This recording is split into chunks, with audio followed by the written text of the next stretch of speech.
దయచేసి ఈ వీడియోను చివరి వరకు చూడండి. అవసరం అనుకుంటే అందరికీ షేర్ చేయండి. ఎందుకంటే నేను చెప్పబోయే ఈ విషయము మీలో ఒక్కరికన్నా మార్పు తీసుకొస్తుందని చిన్ని ఆశ. ఏంటంటే బెట్టింగ్ల జోలికి కానీ ఆన్లైన్ల బెట్టింగ్ జోలికి కానీ దయచేసి వెళ్ళకండి.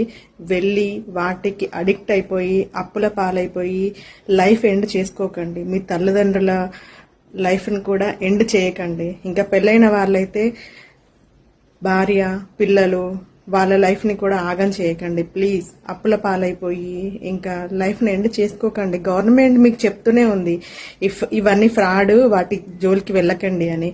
ఒక విషయం గుర్తుపెట్టుకోండి, ఎప్పుడైనా కానీ ఫ్రీగా వచ్చిన డబ్బులు ఫ్రీగానే పోతాయి. కష్టం చేసి సంపాదించిన డబ్బులు కడవరికి నిలిచుంటాయి. సో ఈ ఒక్క విషయము మీరు లాజిక్గా ఆలోచించి మీరు బెట్టింగ్ల జోలికి వెళ్ళకండి. ప్లీజ్ దయచేసి చెప్తున్నాను, ఒక చెల్లిగా అక్కగా. Thank you.